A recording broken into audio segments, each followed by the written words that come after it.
L'idée du manuel de cours d'entrepreneuriat m'est venue au départ de l'observation que je fais de notre société.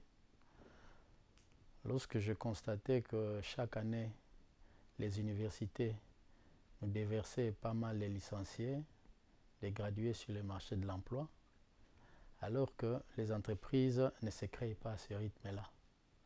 C'est ainsi que l'idée nous est venue de vouloir défendre d'abord devant les experts pour voir s'ils pouvaient valider cette idée.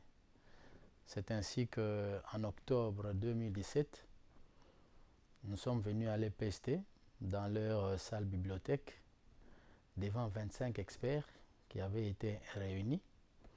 Nous avons défendu l'idée, bien qu'à la base c'était que nous ouvrions plutôt une option entrepreneuriale dans la section commerciale, mais tous dans la salle ce jour-là étaient unanimes pour dire que non, cette matière-là devait être une matière transversale.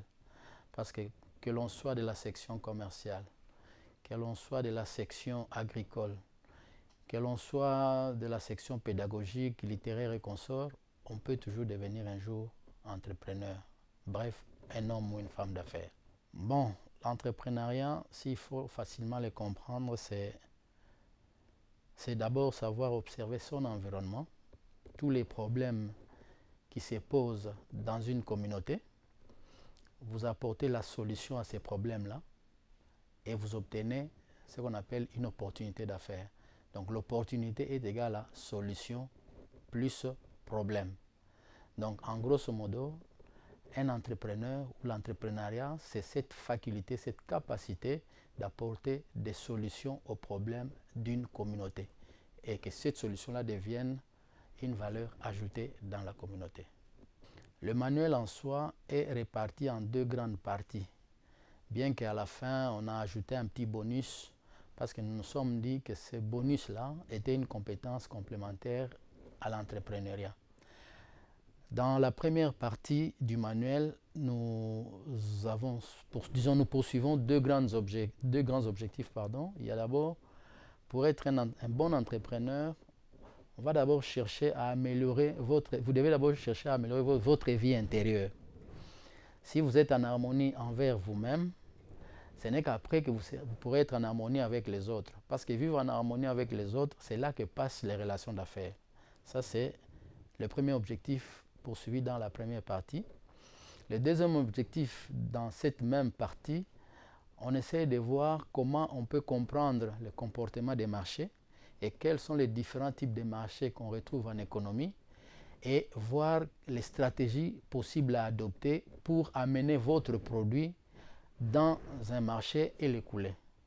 Ça, c'est ce qui traite de la première partie. Dans la deuxième partie, qui est en fait une partie purement pratique, nous ne traitons dans ce livre que l'élaboration d'un business plan. C'est-à-dire, c'est une partie qui pousse les élèves ou les apprenants à visualiser leur projet, c'est-à-dire à vivre de manière virtuelle leur projet. C'est à travers justement ces business plans que l'entrepreneur pourra voir les difficultés qu'il pourra rencontrer dès qu'il s'est lancé dans son aventure. Donc bref, dans la deuxième partie, c'est vraiment une certaine façon d'intérioriser le projet d'une manière virtuelle.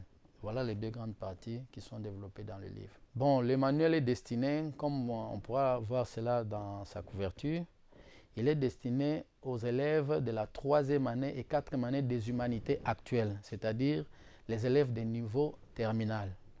Mais toutefois, toute personne qui aimerait se créer des revenus passifs, de monter des activités qui pourront l'aider à profiter de son temps, c'est-à-dire à faire travailler les autres, peut aussi recourir à ce manuel. Les compétences que doivent acquérir les élèves au bout de cette formation, c'est d'abord de créer au niveau des apprenants l'envie de s'exprimer, l'envie de devenir son propre patron. Parce que nous nous sommes dit, plus il y aura des entrepreneurs potentiels sur le marché, c'est-à-dire au sortir des humanités, plus on pourrait avoir des chances d'avoir des entreprises qui seront des des utilités économiques. Parce que vous savez, le chômage bat son plein. Si par exemple une centaine d'élèves terminaient les humanités, qu'il y a 30 qui s'est décidé de monter une entreprise, certainement au bout de 5 ans, peut-être qu'il y a 10 entreprises qui vont réussir, ils vont finir par embaucher leurs anciens collègues qui sortiraient au niveau de la licence à l'université par exemple. Donc on s'est dit, si on peut monter ce mécanisme-là en amont de nos universités pour que petit à petit, que ce mécanisme arrive à résorber progressivement le chômage, ça serait une bonne chose. Donc l'idée, c'est vraiment d'avoir des élèves finalistes imbus d'un esprit entrepreneurial. C'est ce qui est très important parce que c'est vrai que c'est bien de voir tout le temps les universitaires être déversés sur le marché de l'emploi, mais c'est aussi mieux de voir ceux qui sont imbus de l'esprit de monter des entreprises également occuper ce même environnement. Il faut prendre, donc pour dupliquer cette formation sur le plan national et provincial, nous allons d'abord commencer par un noyau, c'est-à-dire nous partirons de CEREDIP qui est en fait le noyau de la direction des programmes scolaires et matériels didactiques composé de chercheurs. Nous allons d'abord faire, je dirais, un relèvement ou un renforcement des capacités au niveau des chercheurs parce que nous nous disons c'est une matière comme nous la voulons transversale, nous ne devons pas simplement la limiter au niveau de ceux qui ont fait les sciences commerciales et financières. Tout universitaire à qui on peut montrer comment enseigner cela, il peut bien arriver à le faire. Parce que si nous essayons d'entrer un peu dans les livres, vous verrez qu'il y a un seul chapitre qui en fait peut aider ceux des autres sections, c'est-à-dire autres que la section commerciale et la section des techniques agricoles où sont dispensés ce cours. Il n'y a qu'un seul chapitre qui peut permettre de réduire l'écart de compétences entre ceux de ces sections-là et ceux des autres sections. Donc, surtout qu'un entrepreneur n'est pas celui qui est censé devenir un financier ou un comptable. Non, non. Il n'est pas censé connaître en profondeur ces domaines. Donc, on montre ce chapitre-là où on dit approche comptable et financière d'un entrepreneur. Ça aide justement à faciliter que cette matière devienne transversale. On commencera d'abord par les chercheurs. Une fois que les chercheurs sont préparés, eux à leur tour certainement, ils vont les répercuter au niveau des inspecteurs et la stratégie à monter certainement dépendra de la direction des programmes scolaires et matériels didactiques. Ok, le programme sur lequel je me suis appuyé, et d'ailleurs pour votre gouverne, le titre même du livre « Cours d'entrepreneuriat, manuel de l'enseignant » nous a été proposé par l'actuel directeur chef des services de la diplomade, M. Guillaume Korogo, qui à l'époque, lors de la défense du projet, était encore chercheur. Donc, voilà un peu, en grosso modo, ce que je voulais dire. Donc, on s'est basé sur le curriculum de la section commerciale et de la technique agricole. Quand nous avons mis ensemble ces deux programmes, nous avons réalisé qu'il fallait, dans le livre qui devait servir de matière transversale, tirer juste un chapitre qui aiderait les autres sections à s'imprégner un peu, je dirais, des jargons qu'on utilise dans la finance. C'est ainsi que nous avons inclus le chapitre 5 qui parle de approche comptable et financière d'un entrepreneur. Donc voilà un peu d'où nous avons tiré le programme qui nous ont permis de rédiger ce manuel. Bon, la probabilité de réussite de ces manuels sur terrain, nous nous sommes fiés à un premier tirage d'essai que nous avons parlé de ballon d'essai. On a jeté un ballon d'essai de 100 exemplaires. La manière dont les gens nous ont donné des feedbacks, ça nous a vraiment encouragés. Parce que toute personne qui prend ce livre-là, qui commence à le lire, elle a tendance à ne pas laisser tant qu'il n'a pas fini la dernière page. Donc, vous verrez que c'est un livre, d'ailleurs, là où on est en train de le produire, ils sont même tombés fans pour qu'ils présentent cela dans leur rayon de la librairie. Donc, je comprends que c'est un livre qui va vraiment cartonner. Bon, les écueils pour aller de l'avant. Je suis généralement un homme très optimiste.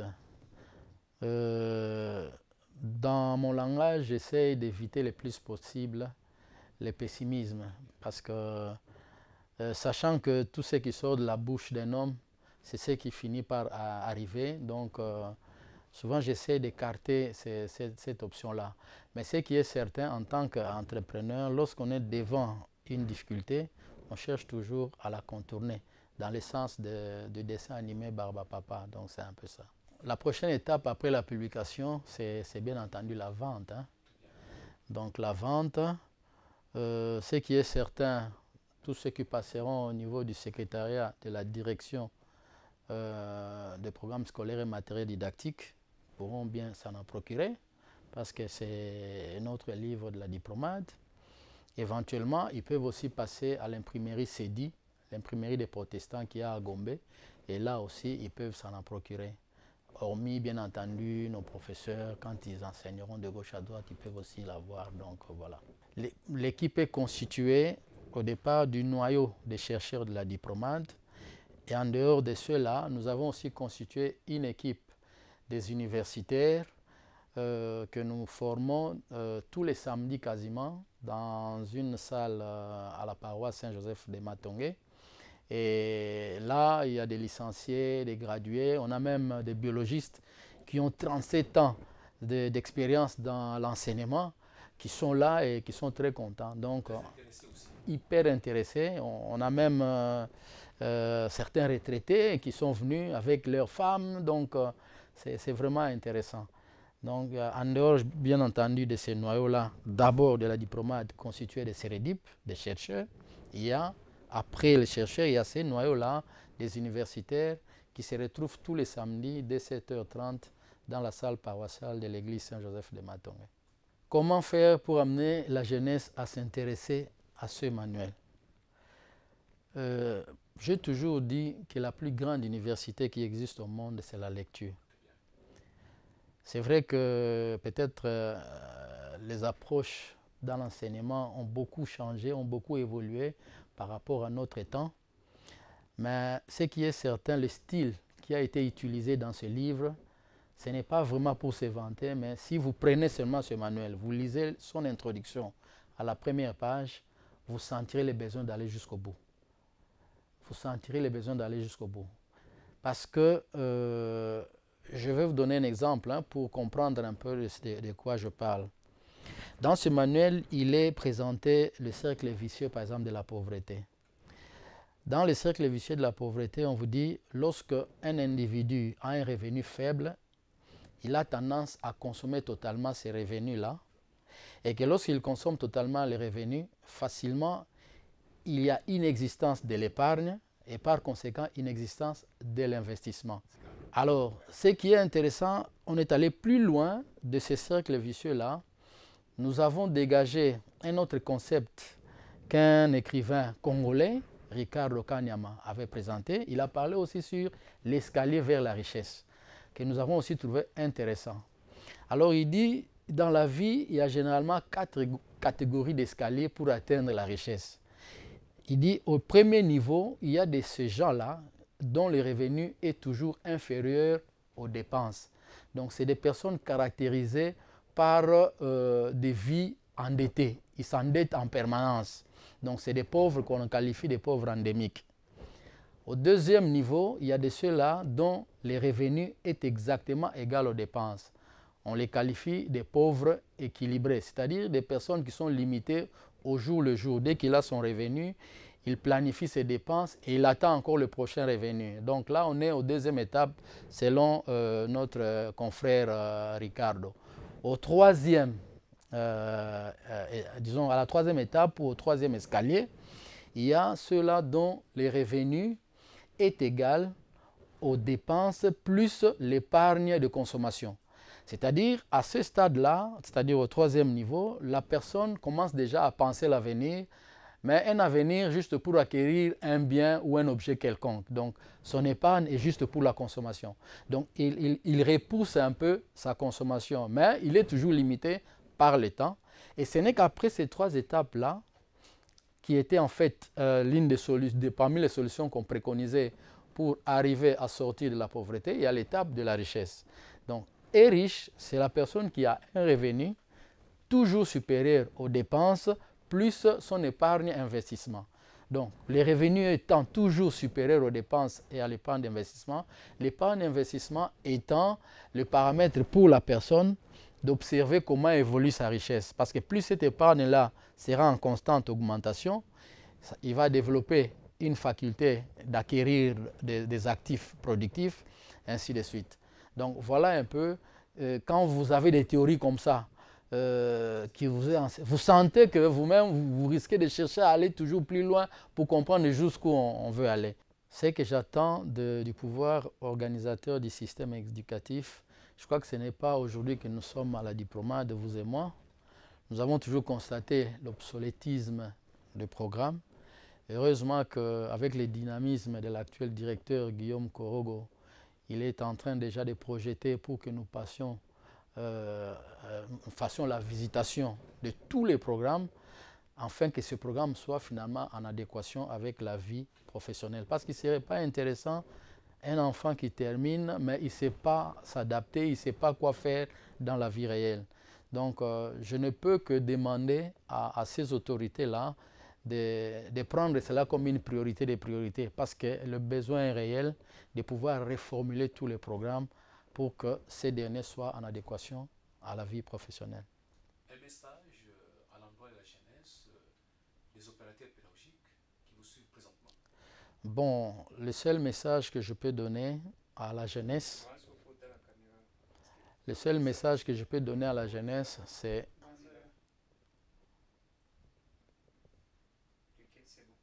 donc le seul message ou le seul conseil que je peux prodiguer à la jeunesse, je dirais tout à l'heure, comme j'avais dit à l'émission, que la plus grande université au monde, c'est la lecture. Donc notre jeunesse devra beaucoup lire, parce que plus vous lisez, plus vous entrerez en contact avec d'autres personnes. Parce que la lecture vous met en contact avec l'auteur du livre, et vous allez apprendre même certaines expériences que vous n'alliez peut-être pas apprendre si vous attendiez seulement que les situations de la vie viennent vers vous. Donc, la lecture, la lecture, la lecture, c'est le seul conseil que je peux prodiguer.